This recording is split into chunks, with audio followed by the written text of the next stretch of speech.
let's get these shocks off. I bolt up in here in the top. Obviously the one down in the arm. Let's pop them out. Okay, that one's unbolted. So, let's tear her apart. Got the coilover off. Now I need to get this cap off. I gotta release the nitrogen before I get the cap off though. First I'm gonna take that little screw out right there, just to say I got it broke loose before I pull the whole nut until I release the nitrogen.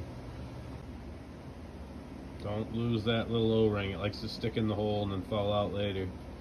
Make sure you pull it out of there.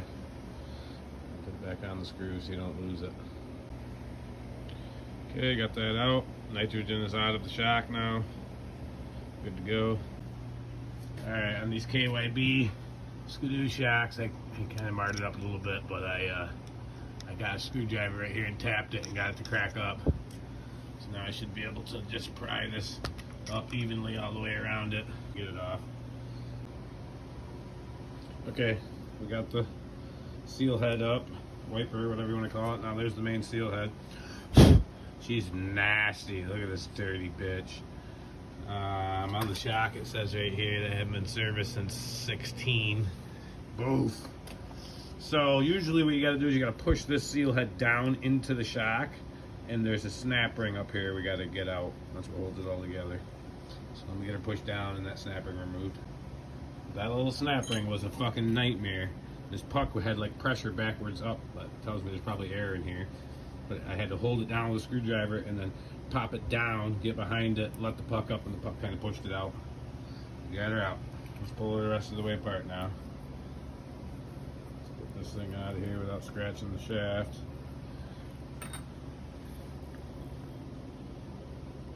Oh no, she still had oil in her. That's good.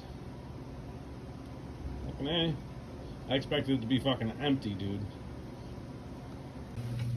I spilled some right there. You see the water in it? That's why they were freezing up. There's moisture in the oil. So it definitely needed a service.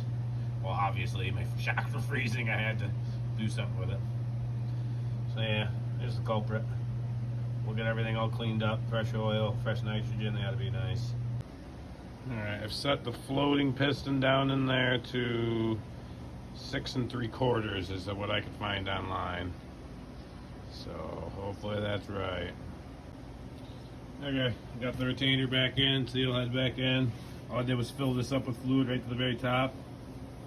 Push the main dampening rod and seal and everything down into there. Worked it up and down a few times. Make sure there's no air bubbles coming out. Put the clip in. Now we can put it back together and charge it with nitrogen.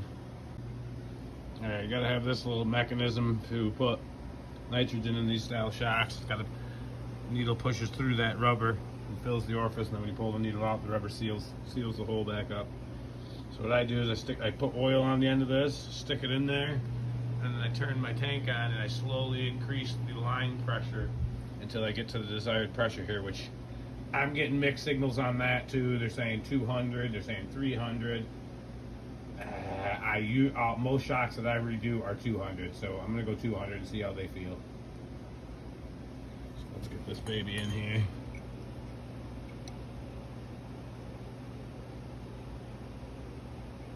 Okay, she's in.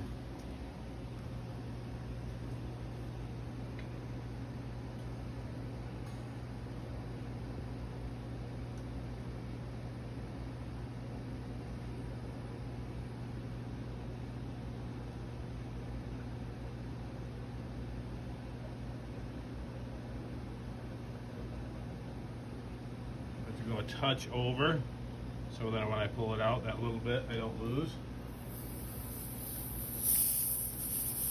Oh, I'm losing it for some reason here. Over a touch over. Shut that tank off. We're just losing what's in the line. The tank's already off, so.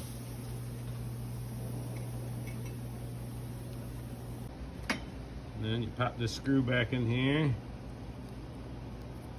Just ensures that it's sealed.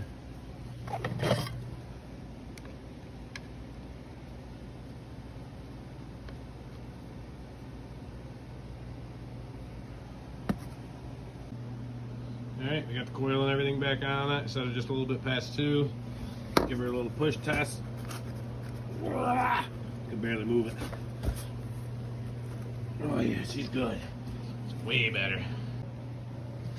There's one done. On to the next. Got them both back in there. He's already sitting taller than it used to.